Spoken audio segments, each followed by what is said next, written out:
I'm Philomena Njeri Mwaura, an associate professor at the Department of Philosophy and Religious Studies in Kenyatta University, and I come from Kenya.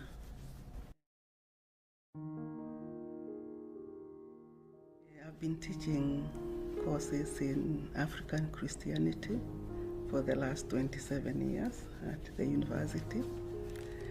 And since I joined undergraduate many years ago, I have always been interested in knowing more about African independent churches. These are churches that are initiated by Africans in the beginning of the 20th century up to around 1960. And in my neighborhood at home, there were people who wore turbans on their heads and always wore white clothes on Sundays. And I wondered why, they behaved like that. They would not eat the same kind of food or prepare their food in the same way as ordinary people.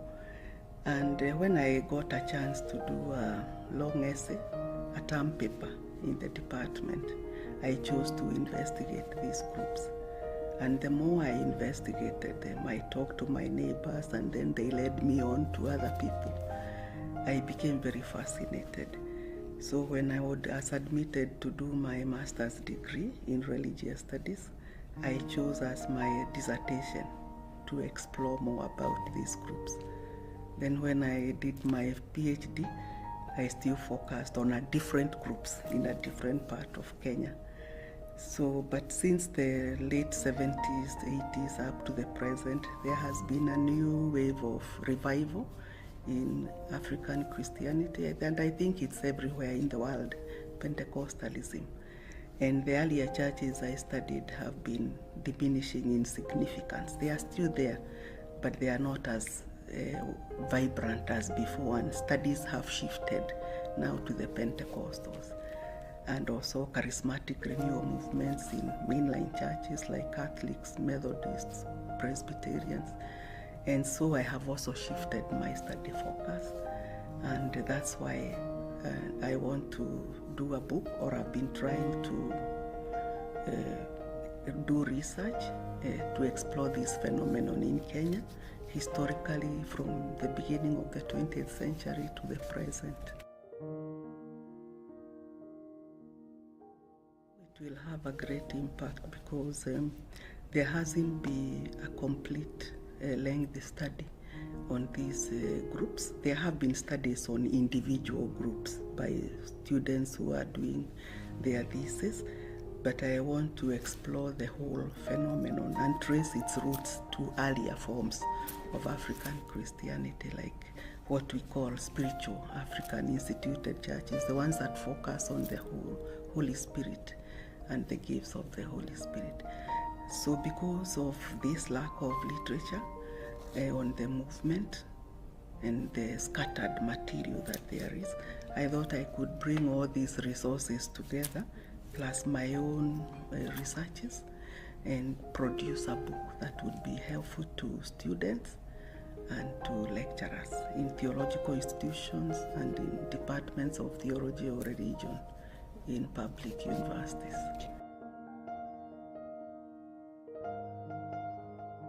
Yeah, there is a wave of renewal in the whole of the continent, and it's affecting all forms of Christianity in Kenya. So this has had a positive impact, especially among the youth. The youth have been leaving mainline churches in order to join Pentecostal churches, which accept the youth more, ordain them, prepare them for different ways of serving the church. And so when the mainline churches started Pentecostalizing, then they were able to keep the youth in the church. For example, the Catholic Church and the Presbyterian Church. At least the Catholic renewal movement started in the 70s in Africa.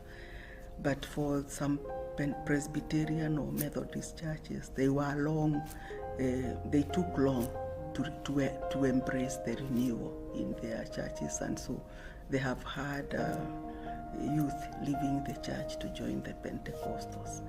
So in a way, it has brought back the pneumatic element of Christianity into the church today.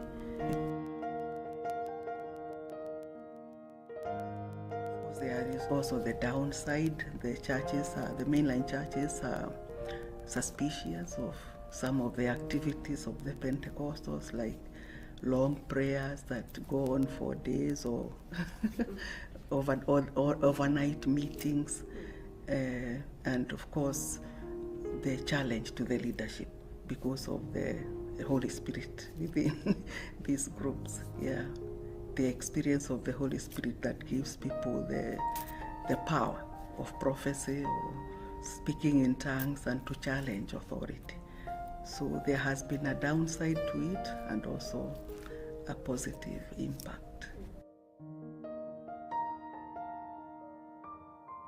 The prosperity gospel, for example, it preaches that wealth and health were promised in the atonement.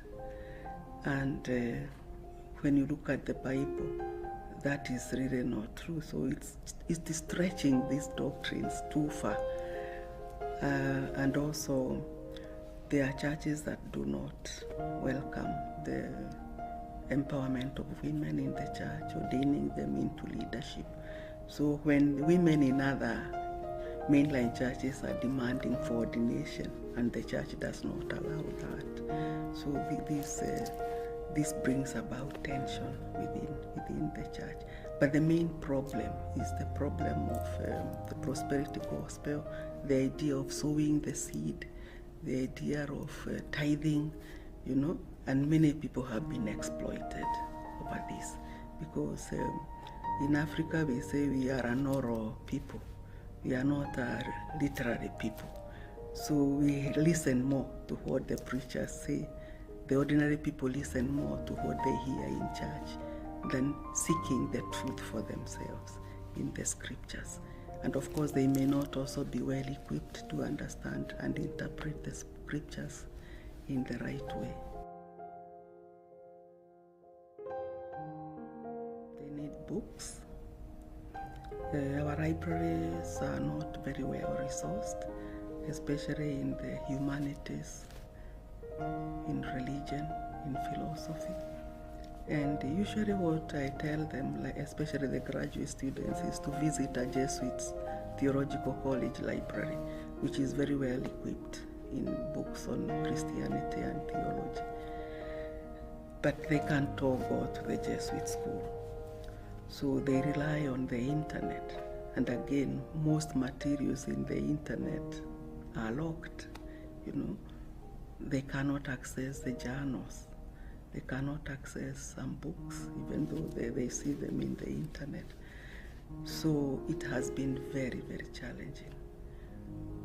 Every time I ask them when they write their proposals or theses, why aren't you quoting Africans who are writing on this subject? Because they refer to books written in other parts of the world. But they tell me, I can't access those books. So that we have had a very, very major challenge. And so they continue referring to very old books, some of them written before the 1970s. Yeah, because they don't have recent literature. And what they see on the internet is very, very difficult to get materials even from Amazon if you don't have a credit card. Yeah. So, yeah, that is a very major challenge. It's not easy because very few women are in theology, especially in the Catholic Church. Most of those who are doing theology are religious women, sisters. And there is some general acceptance of the religious within the church and a lot of respect. So there are very few of us. Even when I hold seminars in the church, the priests are suspicious, who is this lay woman who claims she can teach the church on theology. So every time I have to introduce myself that I'm a professor in a in a department of theology and religious studies, so that they can see that I have taught some of them in seminaries. So I say, at least I have also gone through some of the things they have gone through. I'm familiar with the social teachings of the church. But it is not very easy. Yeah, it's not very easy. Yeah. And because also women are lay women, many of majority, because not everyone has we don't have space within the church. But we have been agitating for that. We have been, even the leadership in the church, the hierarchy, they have been saying women should be involved in the church. But those in the dioceses, those implementing these policies, are not very quick to embrace those policies. Yeah. So it depends on different dioceses, different parishes, and how open a bishop or his priests are open to involving women light in the activities within the church. Yeah. Some parishes are very good.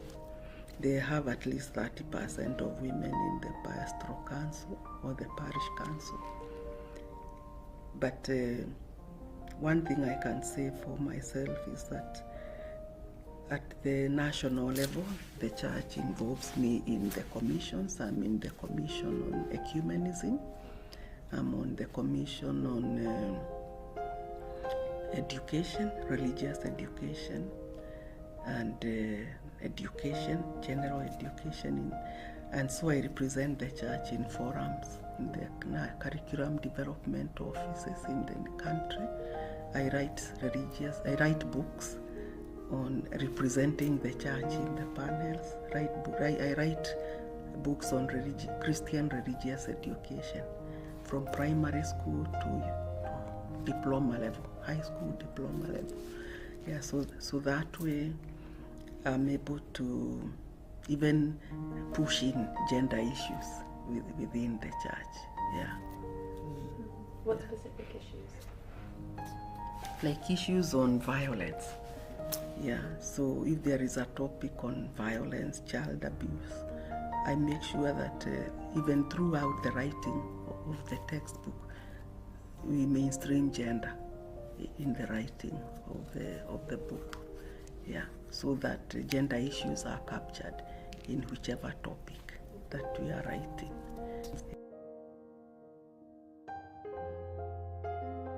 Be happy to have a source. Yeah, that can help us boost our library, at least in that area, because we teach courses on gender. Every department in the university is expected to mainstream gender in their curriculum. So even in architecture, in medicine, in engineering, in humanities, social sciences. So like my department, we have 3 courses. One on feminist theology, African women's theology, gender and theology actually, and another one on women and in religion in Africa. So we don't have enough materials for these courses and for students to do master's thesis on them. Many times when I do examination of theses, even in other departments, I have to insist on students looking at what African women have written. We have an association called the Circle of Concerned African Women Theologians, and we have written a lot of resources individually and also collectively. But our students don't have access to these materials. Some of it is published in South Africa, others in America or in Europe, but those resources don't come back to those who really need them. But the church is in a position to make transformations, especially in empowerment of women, in addressing gender-based violence, because Kenya is 82% Christian, according to some recent statistics. So the church has a voice, but is actually lagging behind the state in empowering women and in promoting gender equality in the country. The church has law, the government has instituted laws to this effect and ensures that these laws are implemented within the state. But the churches have been slow in embracing this, because even where churches allow women ordination, the women leaders still complain that they are still marginalized within the church leadership. So the churches have more still to do, but they are in a good position to make transformations if they really want to. Yeah. But first, the leaders themselves have to be sensitized, trained, to be aware of what are these gender issues. I have seen has really amazed me. I felt like when we went there, we were in a festival, or in a party, and there were so many types of food.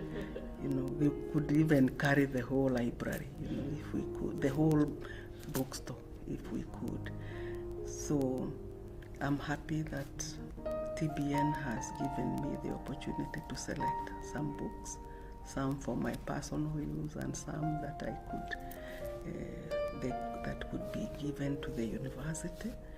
And what I would want, if it is possible, is that we have a collaboration with TBN, so that they can also put us within the book network. Yeah, because already they are collaborating with the institutions in my country. So we would really, really appreciate that. Yes. Yeah, and thank you so much for what you've already done for us.